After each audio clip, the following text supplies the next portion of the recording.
Hello, good evening. My name's Zach. I'm gonna try to compose myself and try to tell you a little bit about what it meant to have my first and only brother by my side for 30 plus years. Matthew was my best friend.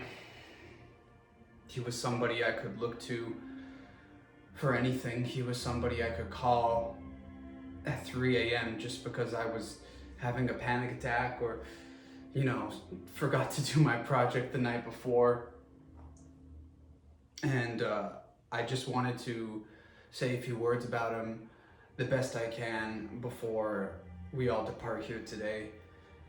As you know, Matthew was extremely adventurous, and he actually accomplished his dream of driving 200 miles an hour. Sorry, Miss Garza, but it's true. 200 miles an hour on the Talladega racetrack. And that was just a dream of his. And, I didn't encourage him to do that, but he was always looking for adventure. And, it was quite a shock for all of us, I'm sure, as we heard that he passed and left us way too early. But I'm just so glad that he was able to do what he loved. I didn't grow up with any brothers. I only have a sister. Hi, Emily.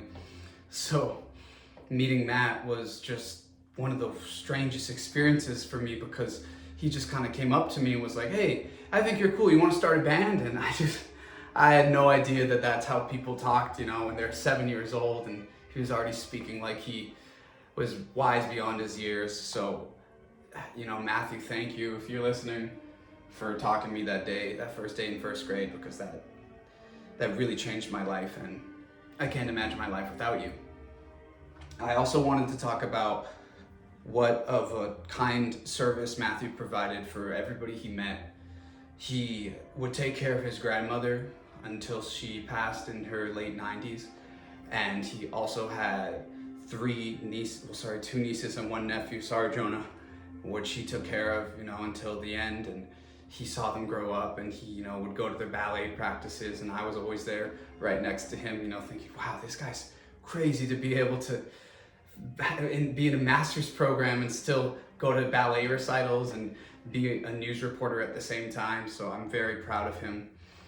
When I think of a brother, I didn't know what to think of when I was younger, They teach you in school, a brother is somebody who's a boy, and you do things together and you play sports together, and at least that's what we heard growing up. And I didn't get it. I had boy cousins, but it wasn't the same.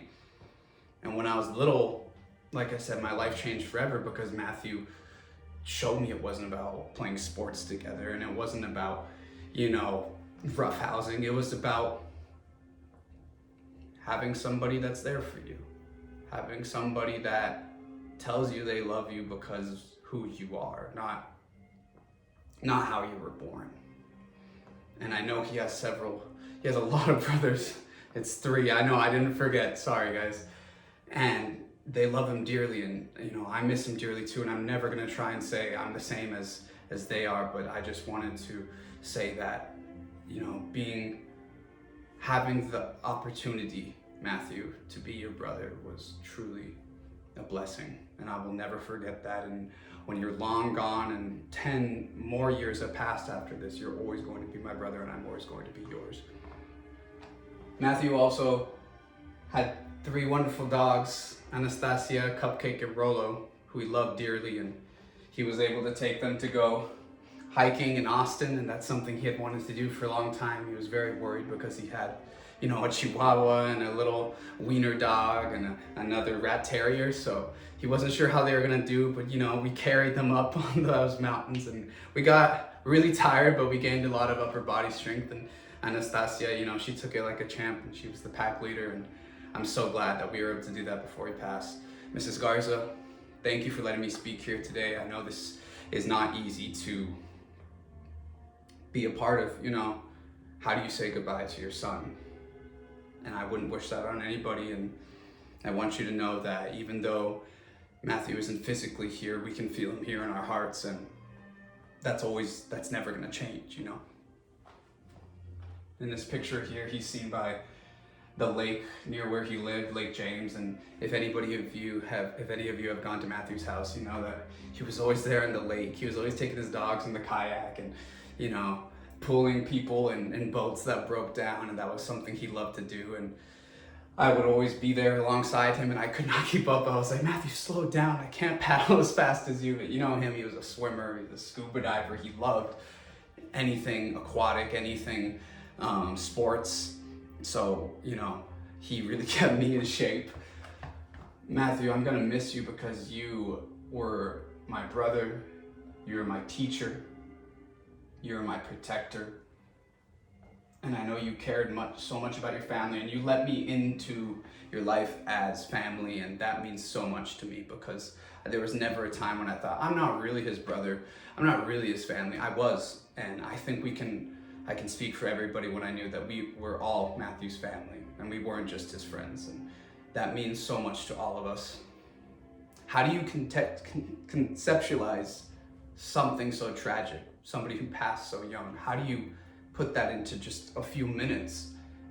I hope I did my best. Well, I hope I did a good job. And, you know, Matthew, I'm sure you're smiling down on us and on me and letting me know that, you know, maybe it's time to wrap it up so Grandma can, you know, be able to have some sweets and some cookies, you know, and not get too bored out there. So I won't keep you too long, but I wanted to leave you all with this. Whether you have a brother, a sister, a cousin, or an uncle, please let them know how much you love them. And please don't let that love go unnoticed. And please tell your neighbor you love them, because one day they might be gone. Thank you.